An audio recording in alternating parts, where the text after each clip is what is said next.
నమస్కారం అండి. మనం ఇప్పుడు యద్దనపూడి సులోచనారాణి గారు రచించిన చిత్రనళినీయం అనే కథనం విందామా? అప్పుడే వేసవికాలం వచ్చేసింది. వెచ్చని వడగాల్పులు ఈ చెవిలోంచి ఆ చెవిలోకి కొడుతున్నాయి. 10 గంటలు దాటితే జనం వీధుల్లోకి రావడానికి జడుస్తున్నారు. కలవారి ఇళ్లకి వట్టివేళ్ల తడికలు బిగించబడ్డాయి. లేనివారు విసనకర్రలు, కుండల్లో చల్లని నీళ్లు దగ్గర పెట్టుకుని కూర్చుంటున్నారు. ఎంత వేసవికాలమైనా, వడగళ్ల వానైనా ఆ ఊరి రాజగోపాలస్వామి దేవాలయంలో 2 గంటలయ్యేసరికి ఊళ్ళో ఆడవాళ్ళందరూ చేరవలసిందే. గుళ్ళో ఉన్న గన్నేరు, రావి చెట్లు ఎండవేడిమిని తగలనీయకుండా చల్లదనాన్ని ప్రసాదిస్తూ ఉంటాయి. కొంతమంది శాస్త్రులు గారి పురాణం కోసం వస్తే, మరికొంతమంది గుళ్ళో గల చల్లదనానికి, లోకాభిరామాయణానికి చేరుతూ ఉంటారు. మొత్తం ఊళ్ళో ఆడవాళ్ళందరూ అక్కడికి చేరి సాయంత్రం 4 గంటల వరకు అక్కడ కూర్చుంటారు. ఆ ఊరిలోకి కాస్త ఉన్నవాడు, దయాధర్మము, పాపపుణ్యాల భీతి గలవాడు నారాయణరావు గారు. వారి తాత ముత్తాతలెవరో ఈ దేవాలయాన్ని కట్టించారు. అందుకనే ఆయనకు, ఆయన తల్లికి, ఆయన భార్యకు ఒక్క కూతురు నళినికి తప్ప ఆ ఇంట్లో అందరికీ నౌకర్లు, చాకర్లతో సహా ఆ గుడన్న, ఆ గుళ్ళో పురాణాల శాస్త్రులు గారు, పూజారన్న అపరిమితమైన గౌరవము, భక్తిను. ఆ రాజగోపాలస్వామి దయ వల్లనే తామింతవరకు ఏ కష్టమూ లేకుండా బ్రతుకుతున్నామని అనుకుంటూ ఉంటారు. ఇంటర్ వరకు మద్రాసులో చదివిన నళినికి మాత్రం ఇవన్నీ అంటే ఒళ్ళు మంట. నారాయణరావు గారు నళినిని ఇంకా ఏ బిఏ వరకో, ఎంఏ వరకో చదివించేవారే కానీ ఆయన తల్లి ఇప్పటికే అది తెలివి మీరిపోయింది. ఓ దేవుడు లేదు, దెయ్యమూ లేదు. ఇంకా చాలే, ఇంటికి తీసుకురా. ఈడొచ్చిన పిల్లని మన ఊరు పేరు కాకుండా ఎక్కడో ఉంచుతానంటావే? చాలే, రేపేదైనా అయితే ఏడ్చేందుకా అని కొడుకును మందలించి నళిని చదువుకు ఫుల్ స్టాప్ పెట్టించింది. ఆ ఇంట్లో బామ్మ ప్రభావం ఎంతో తెలిసిన నళిని తండ్రి చదువుకున్నది చాలే అమ్మా అంటే మరేం మాట్లాడలేకపోయింది. కాలేజీ చదువుకు స్వస్తి చెప్పబడినా నిస్పృహ చెందలేదు. తండ్రి సహాయంతో ఇతర రంగాల్లో కృషి చేయసాగింది. ఇదివరకు పత్రిక ముఖం చూడని నళిని రోజు పత్రిక చూస్తూ ప్రపంచ వార్తలు తెలుసుకోసాగింది. మూలపడిన వీణ తీసి శృతులు సరిచేసింది. ఆ మధ్య బద్ధకం వల్ల మానేసిన డ్యాన్సు తిరిగి క్రమబద్ధంగా అభ్యసించడం మొదలుపెట్టింది. నళిని పుణ్యమా అని ఆ ఊళ్ళో మొట్టమొదటగా నారాయణరావు గారు రేడియో కొన్నారు. ఒకరోజు తండ్రి మద్రాసు వెళుతుంటే తను కూడా వెళ్ళి ఒక బండెడు పుస్తకాలు, కొత్త రకం కుర్చీలు, కొన్ని కర్టెన్లు, క్యారం బోర్డు, బ్యాడ్మింటన్ ఆడటానికి నెట్టు, బ్యాట్సు, మొత్తానికి ఒక 400-500 వదిలించి ఇంటికి ఒక స్పెషల్ బస్ చేయించుకుని ఆ సామానంతా వేసుకొచ్చింది. అప్పుడే పూజ ముగించుకుని బయటకు రాబోతున్న నళిని బామ్మ ఈ చిత్రమంతా చూస్తూ నోట మాట రాక అలాగే నిలబడిపోయింది. అత్తగారు అలాగే నిలబడిపోవడం చూసి నళిని తల్లి బయటకొచ్చి తను అత్తగారి సరసన నిలబడి చిత్రంగా చూడసాగింది. నౌకర్లు సంతోషంగా, ఆశ్చర్యంగా, అతి పదిలంగా, ముట్టుకుంటే మాసిపోతాయన్నట్లుగా ఒక్కొక్క సామాన్ని లోపలికి పట్టుకొస్తుంటే కళ్ళు అప్పగించి చూడటం తప్ప అత్తాకోడళ్ళిద్దరూ ఏమీ చేయలేకపోయారు. ఆనాటితో నళినిని వంచటం అనేది శుష్క ప్రయాస అని మటుకు అనుకున్నారు.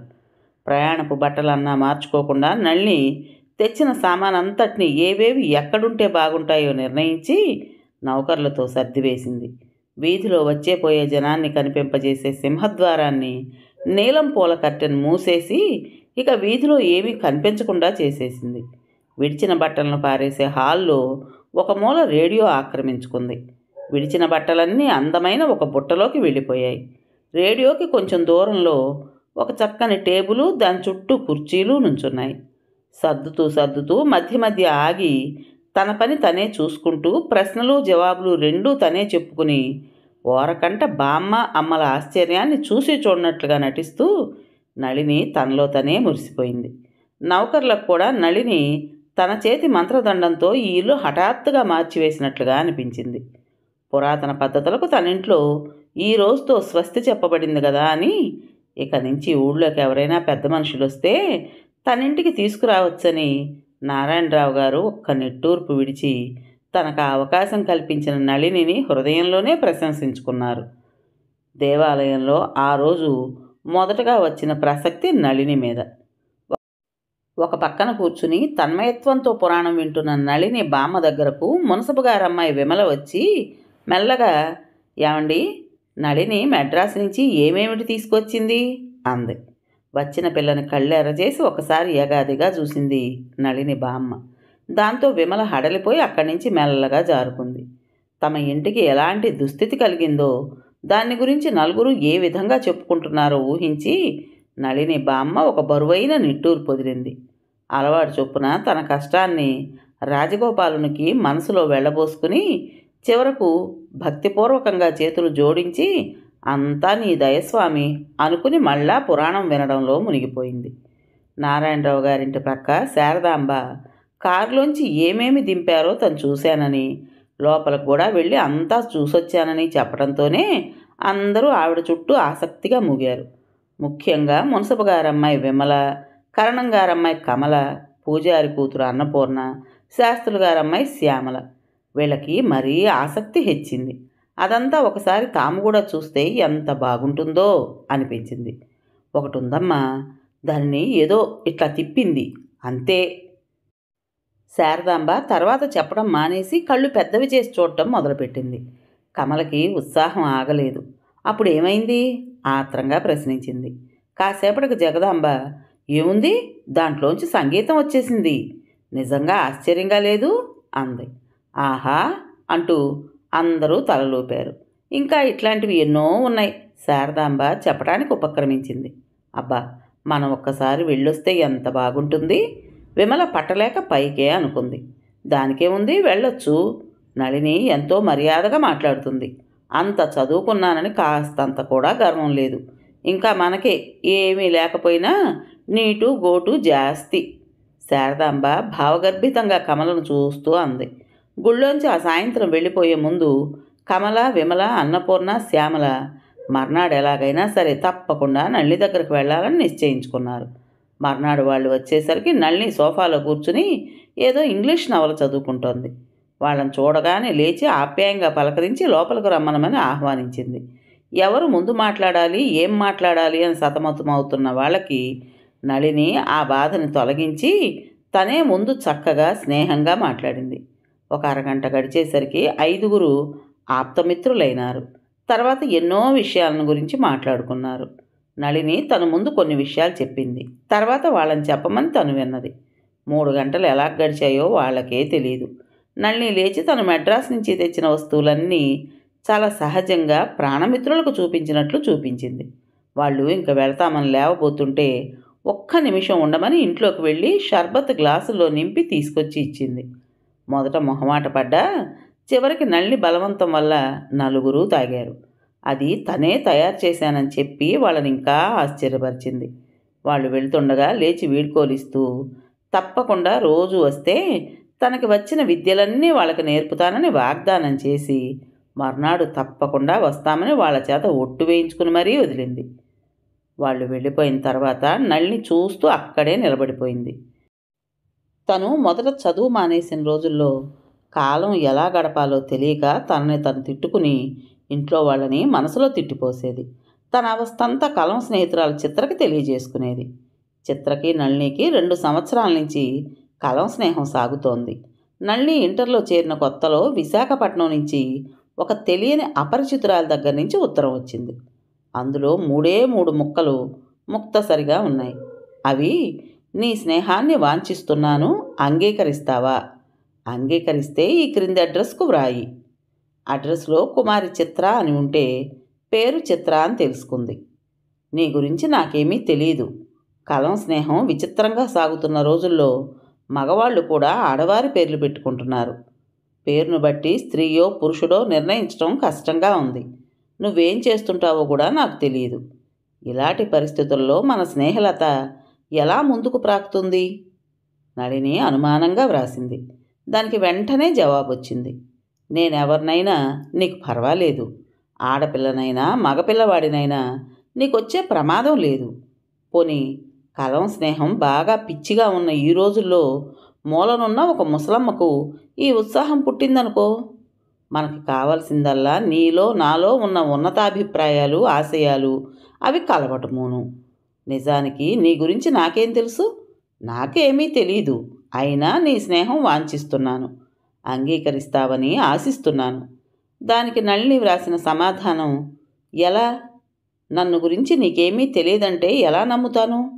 నన్ను చూడకపోయినా కనీసం నా గురించి వినైనా ఉంటావు. లేకపోతే నువ్వు నాలో ఉన్నత భావాలున్నాయని అన్నావు. నీ గురించి నేను కనీసం విని కూడా ఉండలేదు. నీ అడ్రస్లో ఎంబీబీఎస్ 4th ఇయర్ అని ఉన్నది కాబట్టి నువ్వు డాక్టర్ చదువుతున్నావని అనుకుంటున్నా. మొత్తానికి మూలనున్న ముసలమ్మవి మాత్రం కాదు. ఇక తేలవలసింది ఆడపిల్లవా లేక మగపిల్లవాడివా? అయినా ఇద్దరు మనుష్యుల్లో ఉన్నతాభిప్రాయాలున్నంత మాత్రాన వారి స్నేహలత పెనవైచుకుని పూలు పూసి కాయలు కాస్తుందా? ఈ విధంగా మనకు స్నేహం ఎలా కుదురుతుంది అనుకుంటూనే వాళ్ళిద్దరూ ఆప్తమిత్రులయ్యారు. ఈనాటికి కూడా చిత్ర ఆడపిల్లో మగపిల్లవాడో నళినికి తెలియదు. ఉత్తరాల్లో ఎక్కడైనా దొరుకుతుందేమోనని నళిని ప్రతి ఉత్తరం 2-3 సార్లు చాలా నిశితంగా పరీక్ష చేసేది. కానీ ఫలితం దక్కలేదు. విసిగిపోయి చివరికి నళిని కోపంగా ఒకసారి ఇలా వ్రాసింది: చిత్ర, నువ్వు మగపిల్లవాడివైనా ఆడపిల్లవైనా నాకు బాధ లేదు. నాకు కావాల్సిందల్లా నీ స్నేహం. అది మటుకు ఎన్ని అవాంతరాలొచ్చినా మానుకోను. ఏ కారణం చేత నువ్వు ఈ విషయాన్ని దాస్తున్నావో నాకు అర్థం కావడం లేదు. సరే, మొత్తానికి నువ్వు మానవజాతికే సంబంధించుతావు కదా, నీ ఇష్టమైనప్పుడే తెలుసుకుంటాను. నళిని. దానికి చిత్ర జవాబివ్వలేదు. నళిని తన్ను కాలేజీ మాన్పించిన తర్వాత ఇలా వ్రాసింది: చిత్ర, నన్నందరూ అన్ని విధాలా నాశనం చేస్తున్నారు. మా బామ్మ ఏడుపులు శోకాలు పెట్టి నా చదువు మానిపించింది. మా బామ్మని మృంగాలన్నంత కోపం వస్తోంది కానీ ఏం చెయ్యను? కాస్తా కోస్తా మనిషి కాదయ్యే. ఏం చెయ్యాలో తోచటం లేదు. బొత్తిగా కాలం గడవడం లేదు. ఇంక నీ ఉత్తరాలే నాకు శరణ్యం. నీ నళిని. ఆ విధంగా మొదలైన వాళ్ళ స్నేహానికి చివరకు ఏ చిన్న విషయమైనా సరే చిత్రకి తెలియజేసి చిత్ర తన అభిప్రాయం తెలియజేస్తే గాని నళిని ముందుకు అడుగు వెయ్యనంత వరకు వచ్చింది. జరిగిన ప్రతి సంఘటనను చిత్రకు ఉత్తరం రాసుకోవటం ప్రస్తుతం నళిని ముఖ్య కార్యాల్లో ఒకటి. కమల వాళ్ళు వెళ్ళిపోయిన తర్వాత నళిని తీరిగ్గా చిత్రకు ఉత్తరం రాయడం మొదలుపెట్టింది. చిత్ర, ఈ పల్లెటూళ్ళలో కాలం ఎలా గడుస్తుందిరా భగవంతుడా అనుకున్న నాకు ఆ సమస్య తీరి చక్కని మార్గం దొరికింది. నేను అనుకున్న పని సక్రమంగానే నెరవేరింది. నెరవేరడమే కాదు, అనుకోని విభిన్న ఫలితాలను కూడా చూశాను.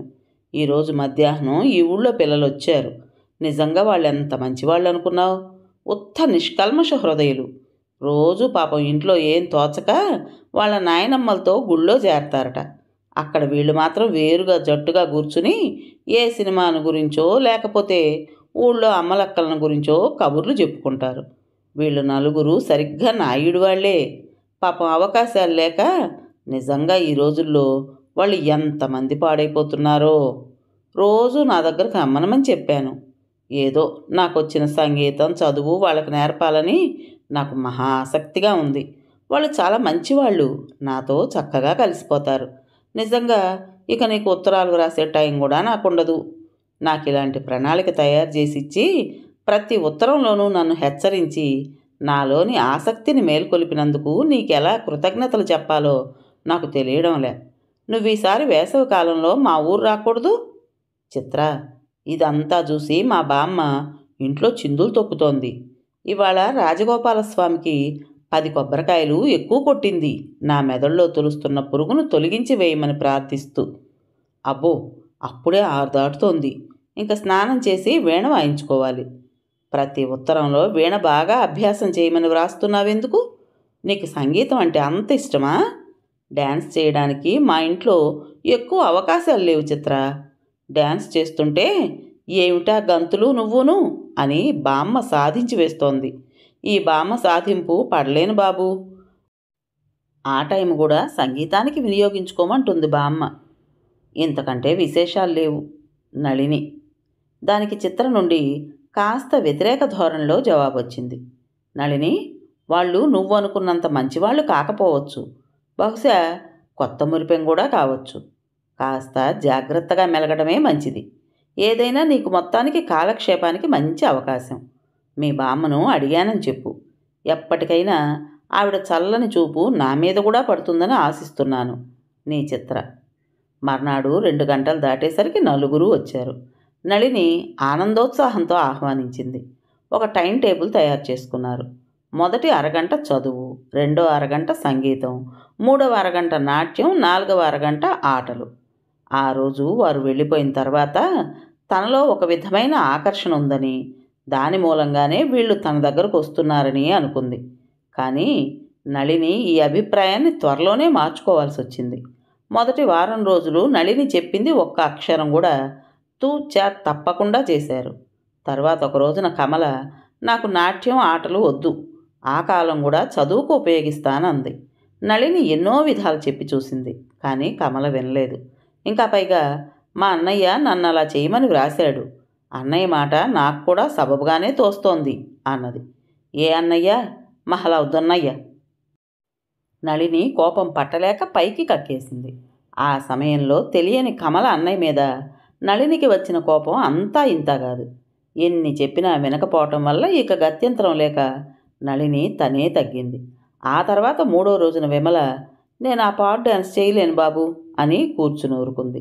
ఏ అంది నళిని, ఈసారి విమల ఏమైనా సరే వదలకూడదని.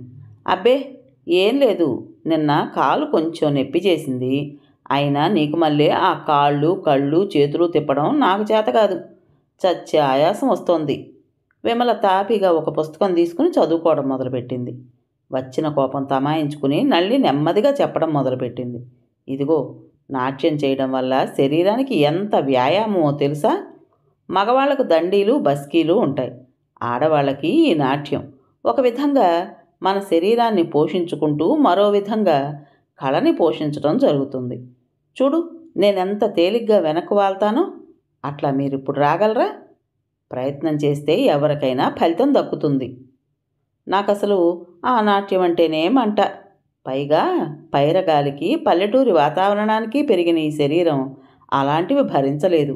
అది మొదటి నుంచి రావాలి కానీ ఇలా హఠాత్తుగా మొదలు పెడితే అవయవాలు వంగకపోగా ఎక్కడైనా నొప్పి పుట్టించి తిరిగి వాటికి సేవ చేయించుకుంటాయి. ఇక నీ మొహమాటానికి ఈ వారం 10 రోజులు చేశాను కానీ అసలు నేను నడవటమే కొంచెం నెమ్మదిగా నడుస్తాను. విమల ఎదురు ఉపన్యాసం ఇచ్చి నిశ్చలంగా చూస్తూ కూర్చుంది. అయితే నా మొహమాటం ఇప్పుడు లేదు కాబట్టి నేను చెప్పినవి చెయ్యనంటావు కదూ? నళిని మొహం ఎరుపు రంగుకు తిరిగింది. నీ ఇష్టం బాబు, మిగతావి చెప్తానంటే వస్తాను, లేకపోతే రానే రాను. మా అమ్మ అసలే రోజు కేకలేస్తుంది బాబు. నళిని గత్యంతరం లేక ఊరుకుంది. మా అమ్మ కేకలు వేస్తుంది రోజు ఇదే పనే అని. శ్యామల మానేసింది. నళినికి శ్యామలంటే బాగా ఇష్టం. చెప్పింది త్వరగా బుర్రకెక్కించుకునేది శ్యామల ఒక్కతే. నళినికి ఏడుపొచ్చినంత పనైంది. అన్నపూర్ణ స్వతహాగా అన్నిట్లో నెమ్మదే. ఇక డ్యాన్స్ చేసేవారు లేక ఆ ప్రోగ్రాం ఎత్తేశారు. ఆ అరగంట ఏవేవో కబుర్లతో వెళ్ళిపోయేది. కబుర్లు చెప్పడంలో ఉన్న ఆసక్తి వీళ్ళకి ఇతర విషయాల్లో ఎందుకు ఉండదోనని నళిని అనుకునేది. ఒకరోజు కబుర్లలో కమల, వాళ్ళ లక్ష్మి కనిపించడం లేదటగా అంది. అవును, రంగయ్య గారి సుబ్బన్న కూడా కనిపించడం లేదుట. విమల అదో మాదిరిగా చూస్తూ అంది. అబ్బా, ఏం విచిత్రాలు బాబు, మరీ పాడుగా తయారవుతోంది లోకం అంది అన్నపూర్ణ నళిని వాళ్ళ బామ్మల వ్యంగ్య కంఠంతో. నళిని ముందర సన్నసన్నగా చివాట్లు పెట్టింది. అలాంటి విషయాలు విని ఊరుకోవాలి కానీ తర్కించి విమర్శించకూడదు. చేసింది కాస్త తప్పైనా ఇలా ప్రతివాళ్ళు విమర్శలు సన్నసన్నగా మొదలు పెడితే ఇవే పెద్ద గాలి దుమారమై వాళ్ళ మీద విరుచుకుపడుతుంది. నలుగురు ఉన్నాం కాబట్టి అనుకున్నాం, అయినా ఇందులో తప్పేముంది? లేని విషయం మనమేమీ కల్పించలేదుగా, అందరూ అనుకుంటున్నదే ఉన్న విషయమే. కమల కాస్త ఎదురు చెప్పింది. అది నిజమో అబద్ధమో నీకు పూర్తిగా తెలుసా? ఒకవేళ తెలిసినా అంత వ్యంగ్యంగా మాట్లాడుకోవడం దేనికి? ఒకవేళ నిజమైనా ఏ లక్ష్మికి సుబ్బన్న పరాయివాడు కాదుగా, సొంత మేనమామేగా, అలాంటప్పుడు చెప్పుకోవడం దేనికి? నళిని తీవ్రంగా ప్రశ్నించింది. ఓయబ్బో, విమల మూతి విరిచింది. అది సరే గాని ఇంతకీ చిత్ర అబ్బాయా అమ్మాయా? కమల ప్రసంగం మార్చినా వ్యంగ్యం కనిపిస్తూనే ఉంది. దానికి నళిని మాట్లాడలేదు కానీ అడగటంలో గల వ్యంగ్యం అర్థం చేసుకున్న నళిని బుగ్గలు కెంపు రంగు పులుముకున్నాయి. అది నిజమైతే ఎంత బాగుంటుందో అనుకుంది నళిని. నళిని బుగ్గల మీద ఎరుపు చూసి కమల విమలలు ఒకరి ముఖం ఒకరు చూసుకున్నారు. మర్నాడు అన్నపూర్ణ ఒక్కతే రావడం చూసి వాళ్ళేరి నళిని చదువుకుంటున్న పుస్తకం అవతల పెట్టి అడిగింది. ఏమో నాకు తెలియదు. అన్నపూర్ణ ముక్తసరిగా వచ్చిన పని చూసుకుని వెళ్ళిపోయింది. నళిని ఆ వేళ చాలా నిరుత్సాహంగా గడిపేసింది. ఆ రోజు రాత్రి చిత్రకు ఇలా ఉత్తరం వ్రాసింది. చిత్ర, నిజమే, నువ్వు అన్నట్లు వీళ్ళని అర్థం చేసుకోవడం కష్టం. మనలాంటి వాళ్ళు మనిషిలో మంచిని మాత్రమే చూసి దానితో మటుకే స్నేహం చేస్తారు. వీళ్ళు అలా కాదు. ఇవాళ హఠాత్తుగా రావడం మానేశారు. రేపు బహుశా అన్నపూర్ణ కూడా మానుకోవచ్చు. ఎందుకు మానేస్తున్నారో నాకు తెలియడం లేదు. ఇది నాకు తీరని సమస్యగా ఉంది. నీకేమైనా అర్థమైతే వ్రాయి. తలనొప్పితో ఉన్నా. నళిని అనుకున్నట్లుగానే అన్నపూర్ణ మానేసింది. కానీ కారణం కబురు పంపింది, తనకి జ్వరం వస్తోందని. ఇష్టం లేకపోయినా నళినికి నమ్మక తప్పలేదు. ఒక రోజున ఉండబట్టలేక నౌకర్ని కమల వాళ్ళింటికి పంపింది. రాములు తిరిగొచ్చి నళినితో ఏ సమాధానం చెప్పకుండా తన పని తాను చూసుకోవడం మొదలుపెట్టాడు. బహుశా మర్చిపోయాడేమోనని తనే దొడ్లో గొడ్లను చూస్తున్న వాడి దగ్గరికి వెళ్ళి అడిగింది. ఏరా రాములు, కమల ఏమంది? రాములు ముఖం తిప్పుకుని, రావడానికి ఈల్లేదంటమ్మా. ఇంకెప్పుడూ ఆరమ్మాయి కోసం వాళ్ళింటికి రావద్దన్నారు. రాముల కళ్ళల్లో నీళ్లు తిరిగాయి. నళినికి ఇదేం అర్థం కాక, ఏమిట్రా అసలు సంగతి ఏమిటి? కళ్ళమ్మడి నీళ్లు పెట్టుకుంటావెందుకు? ఏం చెప్పమంటారమ్మా, మీకేమో ఈ మాయదారి ప్రపంచం తెలియదు. లోకంలో చాలా కుళ్ళుందమ్మా. ఎట్లాంటి కుళ్ళు అనుకున్నారు? ఛీ, చూసి ఓర్వలేక. రాముల ముఖం కోపంతో జేవురించింది. వాడు తొందరగా అక్కడి నుంచి వెళ్ళిపోయాడు. నళిని తెల్లబోయింది. ఎంత ఆలోచించినా సంగతి ఏమిటో అర్థం కావడం లేదు. ఒకవేళ ఏమైనా తను కమలని అన్నట్లుగా చెప్పిందా కమల ఇంట్లో? ఛీ, కమల ఏమిటమ్మా అది? సరిగ్గా చెప్పు. తండ్రి కంఠంలో ఆదుర్దా వినిపిస్తోంది. ఏం చెప్పనరా బాబు, ఏనాడైనా ఉందా? ఆ రాజగోపాలం దయ మన మీద తప్పిందిరా నాయనా. గుళ్ళో ప్రతి వాళ్ళు అడగడమే. ఏమిటమ్మా అది? నువ్వు చెప్పకుండా ఊరికే ఏడిస్తే నాకెలా తెలుస్తుంది? తండ్రి గర్జనకి నళిని హృదయం గజగజలాడింది. బామ్మ ఏం చెబుతుందోనని. బామ్మ ఏడుపును కాస్త ఆపి, ఉత్తరాలట్రా బాబు, రోజు మన నళినికి ఎక్కడి నుంచో వస్తున్నాయట. అవేం ఉత్తరాలో మరి భగవంతుడికే తెలియాలి. మనకి తెలియందే ఆ దిక్కుమాలిన వాళ్ళకి ఎలా తెలిసిందో. మరలా శృతి సరిచేసుకుని రాగాలాపనకు ఉపక్రమించబోతుండగా, ఉత్తరాలు ఎక్కడి నుంచమ్మా? తండ్రి కంఠం కొంచెంగా కంపించింది. విశాఖపట్నం నుంచిట్రా. అన్నీ వాళ్ళకెలా తెలిసాయో మరి? విశాఖపట్నం నుంచే కదా. అమ్మయ్య, నన్ను కంగారు పెట్టేశావే. అమ్మా, విశాఖపట్నం నుంచైతే పర్వాలేదు. ఆ రాజగోపాలం దయ మన మీద సరిగ్గానే ఉంది. నువ్వేం భయపడిన అవసరం లేదు. నిశ్చింతగా ఉండు. దాని పెళ్ళి సలక్షణంగానే అవుతుంది. నాన్నగారి కంఠంలో తేలిక కనిపించింది. నళినికి ఒక్కసారి విరగబడి నవ్వాలనిపించింది. కానీ నవ్వలేకపోయింది. అక్కడ నిలబడలేక భారంగా అడుగులు వేసుకుంటూ తన గదిలోకి వెళ్ళిపోయింది. తన మీద ఇలా ప్రచారం అవుతోందన్నమాట. కమల వాళ్ళు ఎందుకు మానేశారో నళినికి సులభంగా అర్థమైంది. వెంటనే ఆవేశంతో చిత్రకు ఉత్తరం రాయడం మొదలుపెట్టింది. చిత్ర, నువ్వెంత పనిచేసావో చూసావా? నేను తలపెట్టిన కార్యం అలా మధ్యలోనే ముగిసిపోవటానికి కారణం తెలియక ఇన్నాళ్ళు రాత్రింబవళ్ళు తల పగలగొట్టుకుంటున్నా అర్థం కాలేదు. ఇప్పుడు మా బామ్మ పుణ్యమా అని తెలిసింది. దానికి నీ ఉత్తరాలే కారణం. కానీ చిత్ర, ఏ ఉత్తరాలైతే ఈ పని చేయటానికి ఉపయోగించాయో ఆ ఉత్తరాలే ఆ పని మధ్యలో నిలిచిపోవటానికి కారణమైతే చిత్రం గదూ.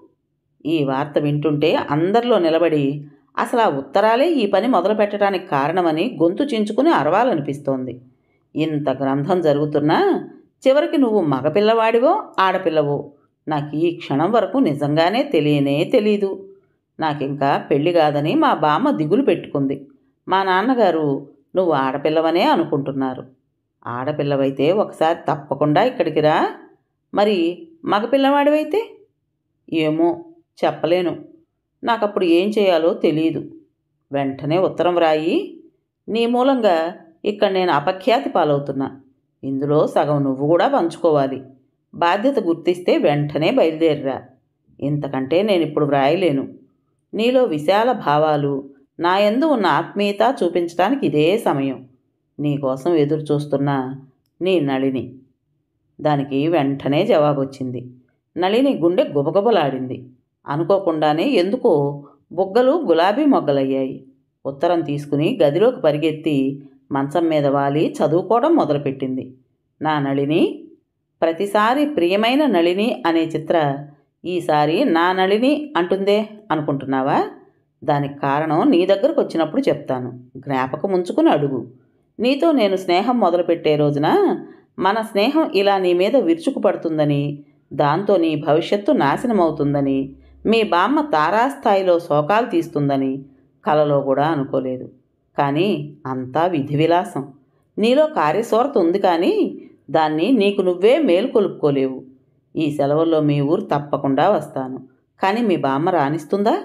అయినా నన్ను చూసిన తర్వాత మీ బామ్మ తప్పకుండా దేవుడికి కనీసం 1 డజను కొబ్బరికాయలైనా కొడుతుందని నా నమ్మకం. మరి నువ్వెలా ఉంటావో ప్రత్యక్షంగా చూడాలనుంది. మీ బామ్మ ముందు రానిచ్చి తర్వాత కొబ్బరికాయలు కొట్టినా పర్వాలేదు. అంతగా అయితే తర్వాత మనిద్దరం కలిసి అంతకు రెట్టింపు కొట్టొచ్చు. అసలు నేను ఎలాగూ సెలవుల్లో మీ ఊరు రావాలనుకుంటున్నాను, కానీ ఇంకా అనుకోవడంలోనే ఉన్నాను. నీ ఉత్తరం దానికి ఒక స్థిర రూపాన్ని ఇచ్చింది. పరీక్షలు అయిపోతున్నాయి. ముందు మా ఊరు వెళ్ళాలి, అక్కడి నుంచి మీ ఊరు. సరే, మిగతా విషయాలు ముఖాముఖి మాట్లాడుకుందాం.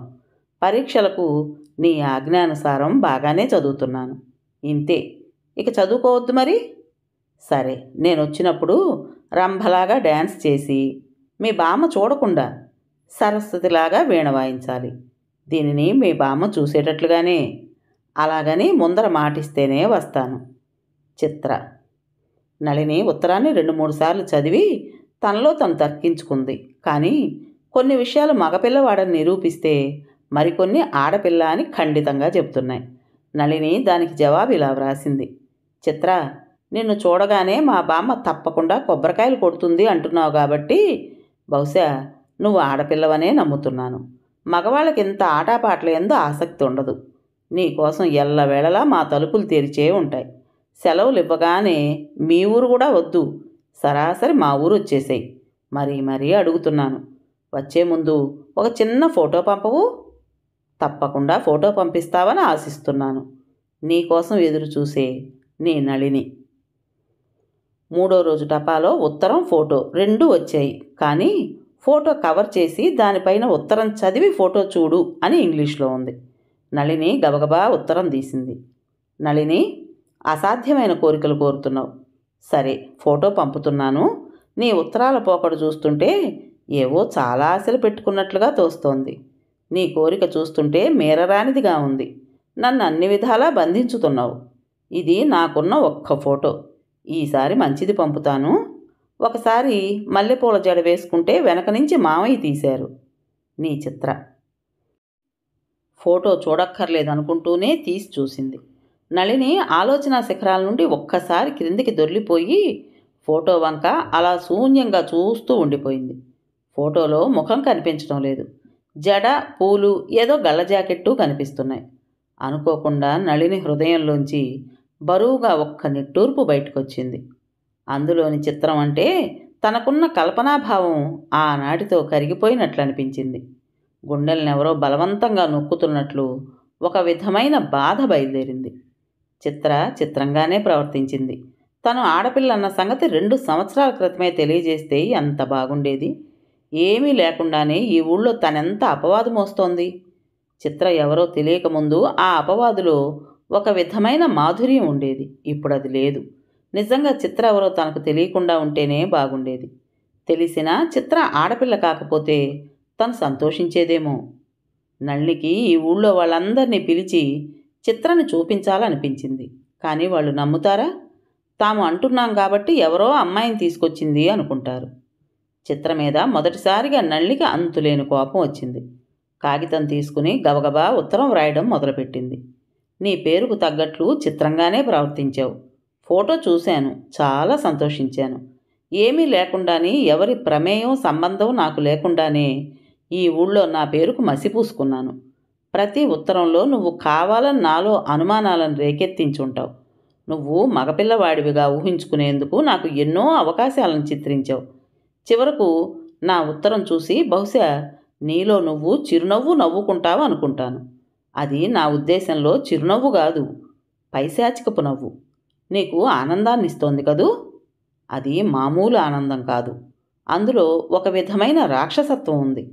నువ్వు చాలా తెలివిగలదానివని నేను ఒప్పుకుంటున్నాను. లేకపోతే 2 సంవత్సరాలు నీతో ఉత్తర ప్రత్యుత్తరాలు జరుపుతూ నిన్ను తెలుసుకోలేకపోతానా? మగపిల్లవాడివైతే నిన్ను పెళ్లి చేసుకుని ఊళ్ళో కలిగిన అపవాదును తొలగించుకుందాం అనుకున్నాను. ఇప్పుడు నాకు మరో పెళ్ళైనా ఇదివరకు ఎవరికో విశాఖపట్నం ఉత్తరాలు వ్రాసేదనేవారు మాంతారా? మానరు. ఏమీ లేకుండా నాకు ఈ కళంకం కలిగింది. దీనికి నువ్వేం సమాధానం చెప్తావు చిత్ర? నీ సాటి ఆడపిల్లను కదూ? ఇలాంటి అవమానం జరిగితే సహజంగా ఆడపిల్ల ఏం చేస్తుందో ఆలోచించగలవా? నళిని కన్నీటి బొట్లు ఉత్తరం మీద పడి అక్షరాలను చెరిపివేశాయి. వాటిని ఇంకుతో సరిదిద్ది మళ్లీ వ్రాయటం మొదలుపెట్టింది. నాది గొప్ప హృదయం కాబట్టి నాతో స్నేహం చేస్తానన్నావు. నీ మూలంగా నాకు కళంకం కలిగినా నీతో స్నేహం వదులుకోను. ఇంకా హృదయ రహస్యాలు కూడా వ్రాసి నా గొప్పతనాన్ని మరోసారి రుజువు చేసుకుంటాను. కానీ ఈసారైనా సద్వినియోగపరుచుకో. ఇంతే. నళిని. చిత్ర నుండి వెంటనే జవాబు వచ్చింది. నా నళిని, నా మీద అంత ఆగ్రహం వచ్చిందే, నేనేం చేశాను? నేను నీకు మొదటే వ్రాశాను, మనకు లింగాలతో భేదం ఉండకూడదని. కానీ నువ్వు నా మీద ఆశలు పెట్టుకున్నావు. దానికి నేనేం చెయ్యను? మగపిల్లవాడినైతే పెళ్లి చేసుకునేదానివా? ఎంత విచిత్రంగా మాట్లాడుతున్నావు. ధీమాగా నీ గొప్పతనాన్ని వెళ్ళబోసుకున్నావు. మంచిది, నేను వస్తాను. నన్ను చూసి నా చిరునవ్వు చల్లని వెన్నెలనిస్తుందో, పైశాచిక విస్ఫులింగాలు వెదజల్లుతుందో స్వయంగా చెబుదూగాని. తీవ్రంగా ఆశాభంగం పొందిన వాళ్ళెంత అర్థం లేకుండా మాట్లాడతారో చక్కగా నిరూపించావు. నా కోసం ఎల్లవేళలా మీ తలుపులు మరి ఇప్పుడు కూడా తెరిచి ఉంటాయా? నన్ను క్షమించి ఇంకా నాతో స్నేహం చేస్తున్నందుకు నా కృతజ్ఞత ఎలా తెలపాలో తెలియడం లేదు. సెలవులిచ్చారు. కోపంతో ఉన్నప్పుడు నీ ముఖం చూడాలనే కుతూహలంతో ఉన్న నీ చిత్ర. వారం రోజుల తర్వాత నళిని ఒకరోజు రాత్రి చిత్రకు ఉత్తరం వ్రాసింది. చిత్ర, ఏ కారణం చేత నువ్వు నన్ను ఇలా ఆకర్షిస్తున్నావో కానీ నాన్నగారు సంబంధం తీసుకొచ్చారు. అతను కూడా విశాఖపట్నంలో డాక్టర్ చదువుతున్నాడు. బహుశా నీకు తెలిసి ఉంటుంది. కాస్త అందమైన విగ్రహమే అనుకోవచ్చు. పేరు రవికుమార్. కమల లేదు, ఆ అమ్మాయి పెంతల్లి కొడుకు. నన్ను చూసి చేసుకుంటానంటున్నాడు. కట్నం కూడా వద్దట. అంత ఆకర్షణ నా ముఖంలో ఏం కనిపించిందో మరి. తాంబూలాలు పుచ్చేసుకున్నారు. నాతో మాట్లాడాలని అవకాశం ఇప్పించమని నాన్నగారిని అడిగాడట. తర్వాత తెలిసింది.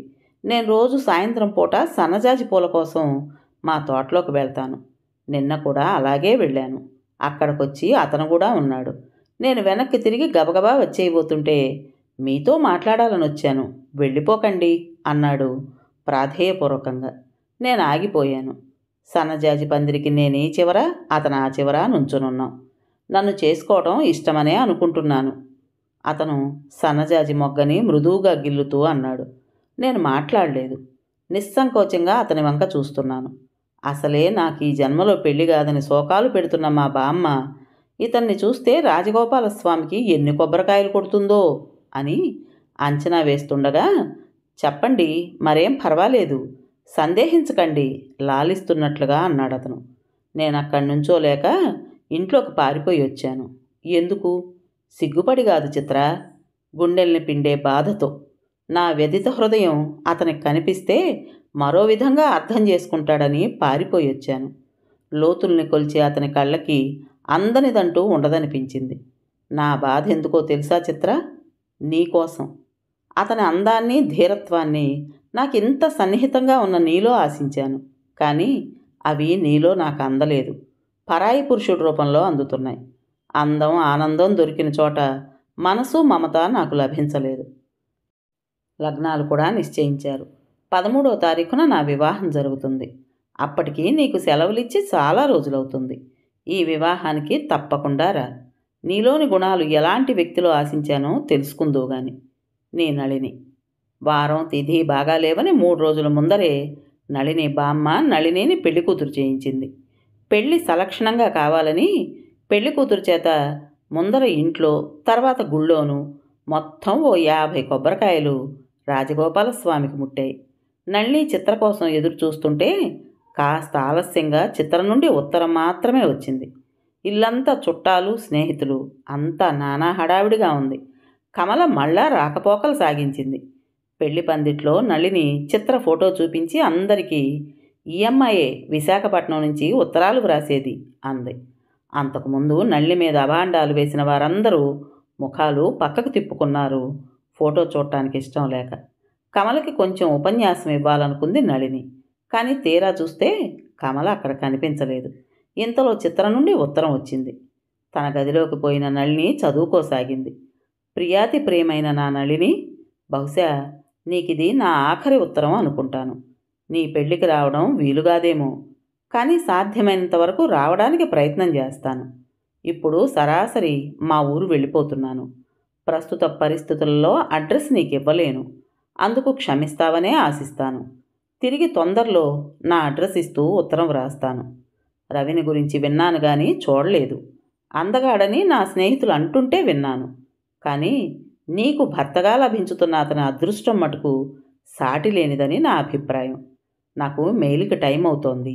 మీ కాబోయే నూతన దంపతులకు నా హృదయపూర్వక అభినందనలు. నీ చిత్ర. ఈ ఉత్తరాన్ని గురించి ఎక్కువగా ఆలోచించడానికి నళినికి టైం లేకపోయింది. వాళ్ళ బామ్మ కొట్టిన కొబ్బరికాయల ఫలితం కానీ, లేక ముహూర్త బలం కానీ నళిని పెళ్ళి సలక్షణంగా అనుకున్న ముహూర్తానికి ముచ్చటగా వేడుగ్గా ముగిసింది. ఇంత సంతోషంలోనూ నళినికి ఒక చెవి ఒక కన్ను పరధ్యాసగానే ఉన్నాయి. చిత్ర రాలేదు సరిగదా, మళ్ళీ ఉత్తరం కూడా వ్రాయలేదు. క్రమంగా రోజులు దొర్లిపోతున్నాయి. నళిని రవికి ఇదేమీ చెప్పలేదు. కానీ ఒకరోజు మటుకు అడిగింది, ఊళ్ళో వాళ్ళు తన మీద ఏమీ చెప్పలేదా అని. రవి ఈ ప్రశ్నకు జవాబు ఇవ్వకుండా వెళ్ళిపోయాడు. నళినికి బాధ కలిగింది. ఎందుకు చెప్పరు? చెప్పినా లెక్క చేయకుండా తన్ని చేసుకున్నాడన్నమాట. నళినికి కృతజ్ఞతాభావంతో కళ్ళల్లో నీళ్లు తిరిగాయి. ఒకరోజు నళిని ఉండబట్టలేక రవిని అడిగింది, చిత్ర అనే అమ్మాయిని గురించి తెలుసునా అని. అమ్మాయిల గురించి తెలియదు కానీ అబ్బాయిల్లో చిత్ర అనే పెన్నేమి గలవాడు ఒకడున్నాడు అన్నాడు రవి సహజంగా. నళినికి ఆకాశాన్నించి క్రింద పడ్డట్లు అనిపించింది. ఇంతలో కమల అక్కడికి రావడంతో భార్యాభర్తలు ఆ సంభాషణను ఆపేశారు. కమల కాపురానికి వెళ్తూ త్రోవలో అన్నగారి దగ్గర దిగింది. మరలా వెళ్ళిపోవడానికి ప్రయత్నాలు జరుగుతున్నాయి. రవి కమలకి మంచి చీరా జాకెట్టు తెచ్చాడు. కమల భర్తకు గడియారం కొనుక్కోమని డబ్బులిచ్చారు. భర్త ఉదారత్వానికి నళిని మురిసిపోయింది. వెళ్ళబోతూ కమల హఠాత్తుగా నళిని పాదాల మీద వ్రాలి, వదినా నన్ను క్షమించు, తెలియక నిన్ను గురించి అమ్మా వాళ్లతో పాటు నేను కూడా వాగాను. నళిని ముఖం జేవురించింది. వెనకాల రవి వచ్చి నిలబడిన సంగతి ఇద్దరూ చూడలేదు. నిన్నని లాభం లేదు కమల, ఇది కేవలం నా దురదృష్టం. అయితే అది మీ అన్నయ్యకు కూడా తెలుసా? కమల తెలుసునన్నట్లు తలూపింది. నళిని భారంగా నిట్టూర్పు విడిచి, ఇందులో ఏమీ లేదని చెప్పినా ఆయన నమ్మరేమో బహుశా. ఆ వేళ నీకు చూపించానా చిత్ర ఫోటో? కమల చూపించలేదన్నట్లుగా తలూపింది. రా అయితే చూపిస్తాను. నా పెళ్లి కాకముందు ఒక ఉత్తరం వ్రాసింది, మళ్ళా ఉత్తరం కూడా వ్రాయలేదు. బహుశా పెళ్ళయింది కదా అని మానేశాడేమో. నళిని తనకు తనే ఉలిక్కిపడి కమల ముఖంలోకి చూసింది. కమల ఇది గ్రహించే పరిస్థితిలో లేదు. తన చీర ఖరీదు ఎంతుందో అంచనా వేసుకుంటోంది. నాకు తొందరలో చావు కలిగితే చాలా బాగుంటుంది. నళిని శూన్యంలోకి చూస్తూ అంది. నళిని! వెనక నుంచి బిగ్గరగా రవి కేక పెట్టాడు. చీర ఖరీదు లెక్క వేస్తున్న కమల, శూన్యంలోకి చూస్తున్న నళిని ఉలిక్కిపడి వెనక్కు తిరిగారు. రవి చేతులు చాచి నళినిని పట్టుకున్నాడు. ఏడుస్తూ నళిని తన ముఖాన్ని అతని వక్షస్థలం మీద తలదాచుకుంది. నా ముందే ఇలాంటి మాటలు మాట్లాడుతున్నావా? నీ మీద నాకేమీ అనుమానం లేదు నళిని. నిన్ను హృదయపూర్వకంగా నమ్ముతున్నాను. చిత్ర మగవాడని తెలిసినా కూడా నన్ను బాధించదు. ఇంకా పైగా ఆ సంఘటన తలుచుకున్నప్పుడల్లా నా మనసు పరవశత్వంతో ఊగిపోతుంది. నీకు చిత్ర ఒకటి నేనొకటి కాదు. చిత్రను గురించి నువ్వేమీ చెప్పకపోయినా నాకంతా తెలుసు. నా ఆనందాన్ని నీకెలా తెలియజేయాలో తోచటం లేదు. అతని కళ్ళల్లో ఆనందాశ్రువులు నిలిచాయి. కమల అక్కడి నుంచి తప్పుకుని వెళ్ళిపోయింది. అతని ఉదార హృదయాన్ని ఏ విధంగా అర్థం చేసుకోవాలో నళినికి తెలియలేదు. కమల వాళ్ళు వెళ్ళిపోయిన తర్వాత ఒక రోజున సాయంత్రం రవి ఇంట్లో లేని సమయంలో నళిని ఏమీ తోచక అతని లైబ్రరీ రూంలోకి వెళ్ళింది. నళిని సాధారణంగా వెళ్ళదు. తనకు కావలసిన పుస్తకాలు రవే యువతలకు తీసుకొచ్చి ఇస్తాడు. పుస్తకాలని ఎవరిని పడితే వాళ్ళని రవి ముట్టుకోనివ్వడు. నళిని ఈ నిబంధనకు తను కూడా తలొగ్గింది. ఇవాళ తప్పనిసరిగా వెళ్ళింది. రవి తొందరగా బట్టలు మార్చుకుని వెళ్ళాడులా ఉంది. విడిచిన బట్టలు సోఫాలో గిరాటు కొట్టినట్టున్నాయి. నళిని ఆ బట్టలు తీసి మూలనున్న బుట్టలో వెయ్యబోతూ అలవాటు చొప్పున జేబులు చూసింది, ఏమైనా ఉన్నాయేమోనని. చొక్కా జేబులో తాళం చెవుల గుత్తి, చిల్లర డబ్బులు, జేబు రుమాల, మరో చిన్న తాళం చెవి ఉన్నాయి. ఆ చిన్న తాళం చెవిని గురించి ఎన్నిసార్లు అడిగినా అతను చెప్పలేదు. నవ్వుతూనే తోసేస్తున్నాడు. నళినికి అనుమానం వేసి తిన్నగా ప్రక్కకు తిరిగి అతని రూంలోకి వెళ్ళింది. అక్కడ స్టాండుకు బట్టలు, ఒక డ్రాయరు, కుర్చీ తప్ప ఏమీ లేవు. నళిని కాస్త కష్టపడి డ్రాయర్ను తెరిచింది. అందులో ముందర అతని డైరీ కనిపించింది. అందులో ఒకచోట నళిని దృష్టి ఆగిపోయింది. అందులో నేనే చిత్రనని నళినికి ఎలా తెలియపరచాలో తెలియడం లేదు. క్షణంసేపు నళిని కళ్ళు బైర్లు కమ్మినాయి. తిరిగి మళ్ళీ చూసింది. అసలు శబ్దాలకు అర్థం లేదనిపించింది. డైరీని యువతలకు లాగి ఇంకా ఏమున్నాయోనని చూసింది. ఎత్తు చాలా తక్కువగా ఉండి ఒక సన్నని పొడుగాటి పెట్టి ఉంది. దాన్ని ఎలా తెరవాలో నళినికి తెలియలేదు. తర్వాత ఆకుపచ్చగా బైండ్ చేసిన ఒక పుస్తకం కనిపించింది.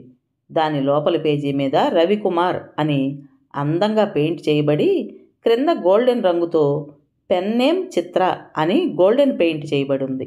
నళిని యంత్రంలాగా పేజీ తిప్పింది. గుండె చెలించటం మర్చిపోయింది.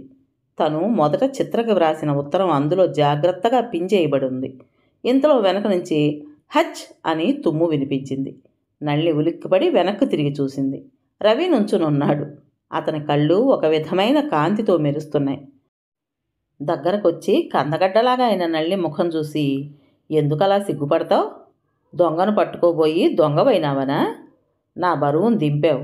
రాత్రింబవళ్ళు నీకు ఈ విషయం ఏ విధంగా చెప్పటమా అని సందేహిస్తున్న నాకు విశ్రాంతినిచ్చావు. పోనీలే, కాసిన మంచినీళ్ళు తెచ్చిపెట్టు. నళిని ఇంకక్కడుంటే నోరు మెదపదని, సంభాళించుకోవడానికి కాస్త పక్కకు వెళితే బాగుంటుందని మంచినీళ్ళు కావాలన్నాడు. రవి అనుకున్నట్లే అయింది. నళిని తనని తాను పూర్తిగా సంభాళించుకుని వచ్చింది. మంచినీళ్ళు అందిస్తూ, ఇంత నాటకం ఆడగల సమర్థులు అనుకోలేదు అంది. అవును, ఎలా అనుకుంటావు? నీ చూపంతా చిత్రమేదుంటే. సరే గాని నీ దగ్గరున్న ఆ ఉత్తరాలు కూడా ఇటివ్వు. రెండూ కలిపి బైండ్ చేయించి పేరు పెడదాం. గొప్పే, పాపం కష్టపడిపోతారు. నళినికి కాస్త ధైర్యం వచ్చింది. గొప్ప కాదు మరి? నీతో ఇంత నాటకం ఆడటం ఎవరికి చేతనవుతుంది? పెళ్లిలోనే చెప్దామనుకున్నాను, కానీ నువ్వు చెప్పనిస్తేనా అని రవి నవ్వుతూ అన్నాడు.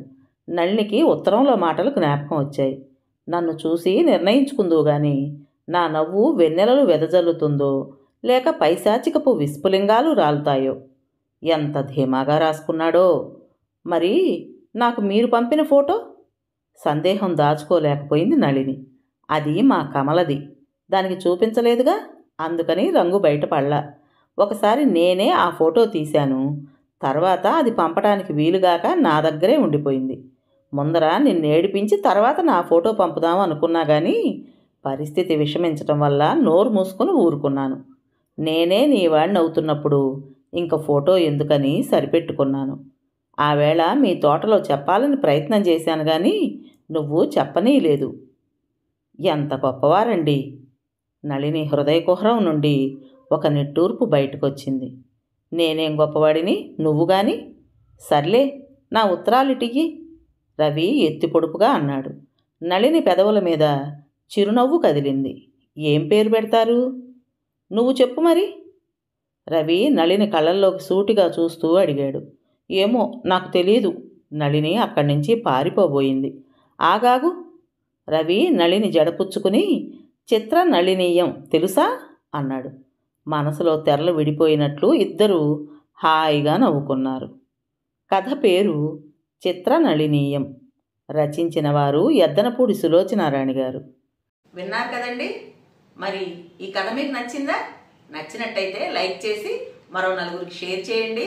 అలాగే ఈ కథ పైన మీ విలువైన అభిప్రాయాన్ని కామెంట్ బాక్స్లో తప్పకుండా తెలియజేస్తారు కదా. మరి ఇంత మంచి కథను మనకు అందించిన రైటర్ గారికి మనస్ఫూర్తిగా మనందరి తరపున ధన్యవాదాలు తెలియజేసుకుంటూ, కొత్త వాళ్ళు కనుక మన ఛానల్ చూస్తున్నట్టయితే తప్పకుండా సబ్స్క్రైబ్ చేసుకోండి. రేపు మరో మంచి కథతో మీ ముందుకు వస్తాను. అప్పటి వరకు ఉంటానండి.